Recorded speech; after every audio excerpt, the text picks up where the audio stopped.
Yeah, we got a little bit of good Bernie news, or interesting Bernie news. Okay, let's hear it. There's a New York Times article that's been widely shared that's about Bernie Sanders and how the superdelegates may potentially feel if he's doing really well as we come up to the convention. So the Times' article was by Jonathan Martin, and he published an in-depth look into how the party's leadership is coping with the seemingly unstoppable surge of Senator Bernie Sanders. So it included an interesting quote, and this is what I was talking about earlier about how do we read this? Is this good reporting, bad reporting? Is this taken out of context? Because it is a little ambiguous. So here's the key quote from the Times article. It says, it's a quote from Debbie Stabenow, where she says, "If we have a role, so be it. But I'd much prefer it be decided in the first round, just from a unity standpoint," said Senator Debbie Stabenow of Michigan. So she's talking about the second round when superdelegates vote. And so from the actual article, this is not the quote from Stabenow, but it's what gives context to what she said. He says, where's this thing? "Should no bargain be struck by the time of the first roll call vote at the 2020 convention in Milwaukee, such as a unity ticket between a pair of leading delegate winners, the nomination battle would move to a second ballot. And under the new rules crafted under the 2016 race, that is when the party insiders and elected officials known as superdelegates would be able to cast a binding vote. The specter of superdelegates deciding the nomination, particularly if Mr. Sanders is a finalist, is highly unappetizing to party officials." Then this quote starts, "If we have a role, so be it, but I'd prefer it would be decided in the first round just from a unity standpoint," says Debbie Stabenow. So that makes perfect sense. Obviously, if you're a superdelegate or higher up in the party, boy, you want this to go smoothly. But the question here that I have is, the article heavily implies that this is in the context of talking about Bernie Sanders and his surge. So was this quote from Debbie Stabenow in response to a question about Bernie's surging? Because if so, that is damning. Because then what she would be saying is, if Bernie's someone who's getting close to plurality, right? If he's someone who's going to be a finalist, we got to make sure he isn't, right? We got to make sure and then her lamenting of like, oh man, we have to, because we can't have Bernie. We just can't do that. But boy, it's going to look terrible because everyone's going to have to see us do that. Oh, that's really unpleasant. But boy, we can't have Bernie. So that's one way of reading it. And to be honest, I think that's probably the accurate way of reading it. But it's ambiguous because we don't know the framing of the question.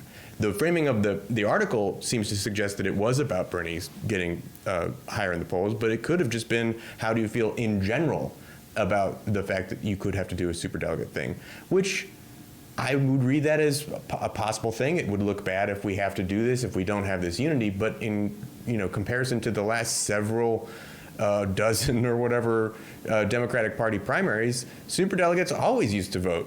It's not like there was some major aversion to this before. So the only way I could see someone like Debbie Stabenow being really, oh man, this doesn't feel good because I have to do the superdelegate vote, is if she's doing it because she is being instructed to, or because the Democratic elite have decided we got to kneecap Bernie. Yeah. I'm looking at this story in two ways. One, we got to remember that the rules were changed, especially with the aftermath of 2016. So now there's going to be a whole new way the nominee is going to be selected. And we will be covering the DNC convention in Milwaukee when it finally happens. So, of course, for Chicago-based media, we're going to be there. And it's going to be very curious to see how this all plays out in regards to who the nominees will be. Potentially Senator Bernie Sanders, because he went all the way to the last one, possibly making it to this one as well. It's going to be very curious to see who's going to vote and how it's going to play out, because now more than ever you're seeing people getting involved. Like, look at Bernie Sanders' New York event, where there was 30,000 people there at max. Mm-hmm. I mean, there's going to be a lot of voters. There's a lot of engagement. There's a lot of people talking about this election cycle, and it's with no doubt the main three leading contenders are Senator Bernie Sanders, Senator Elizabeth Warren, and former Vice President Joe Biden. People are going to want to know who's going to be the nominee to take on Trump, and the process that it's going to be done. And if there's any kind of shady dealings, there's going to be a backlash. Yeah, well, this is another key structure argument that if you're the Democratic Party insiders, you have a lot of power. You have a lot of power, even more than Republicans do in this kind of process.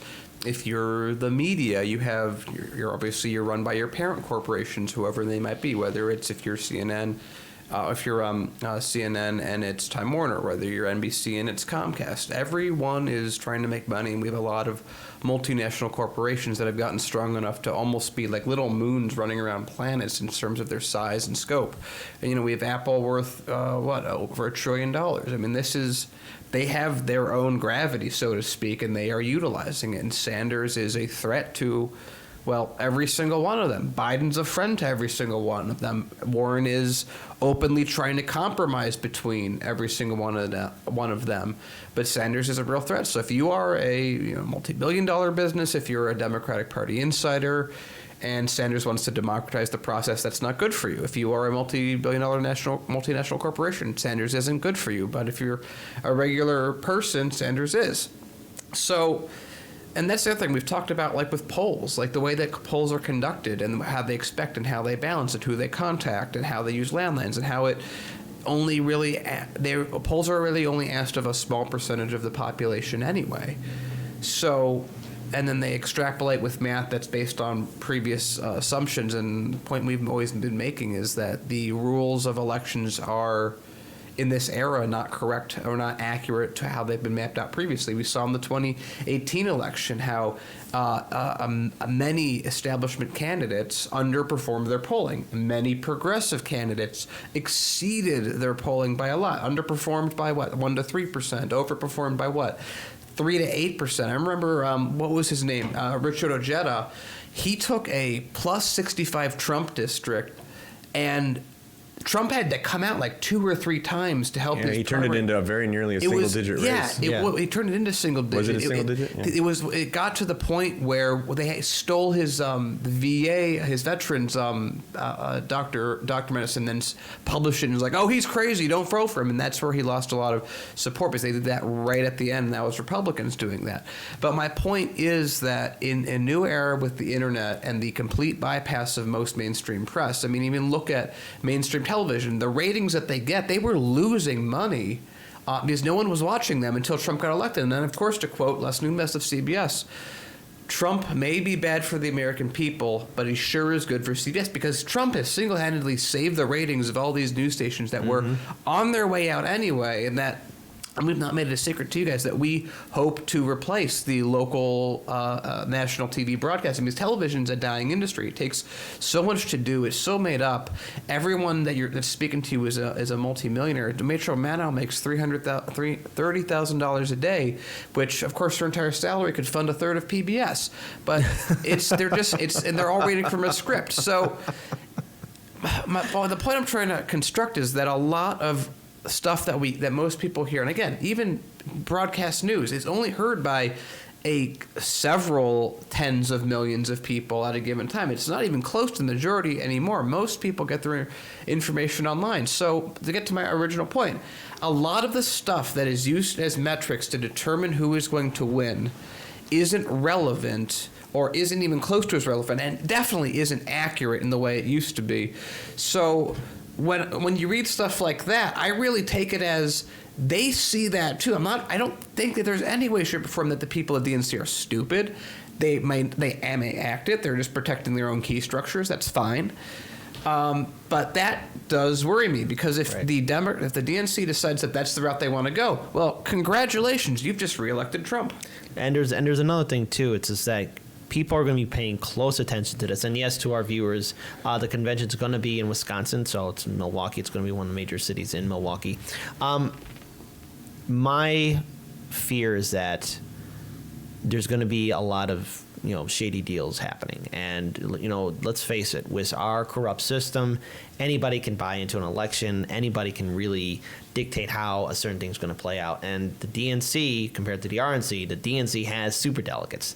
The RNC, with the amount of criticism towards it, and mind you, there's a lot of criticism towards the RNC. The RNC does not have superdelegates. Now, they're just as corrupt as the DNC. It's a two-party system. Not more, much more. Much more. Absolutely. It's just, it's a two-party system. It's a two-party event, but we're not involved in it. We're not invited into it. And with the DNC, with the super delegates, I'm kind of getting a concern of some kind of backroom deal happening. But again, this is why people need to get involved and talk and communicate with each other and know the rules and regulations. But Paul, I want to push back on that assertion a little bit. I think when it comes to organizations being democratic, I think there's a pretty strong case to be made that the Republican Party, as an institution, as an internal institution, operates more democratically than the Democratic Party does. Yeah, okay, no, now yeah, they pull a lot of dirty agree to. tricks, Yeah. right? We both gerrymander, both parties gerrymander, Yeah. and both parties do really slimy things and illegal things to get ahead. But in terms of intra-party politics, yeah, the right? RNC doesn't have The RNC super does delegates. not have this thing. I mean, there were a lot of people who were insistent that Trump should not be the nominee. But when Trump became the nominee, Republicans fell in line. Yeah. Democrats don't do that in quite the same way.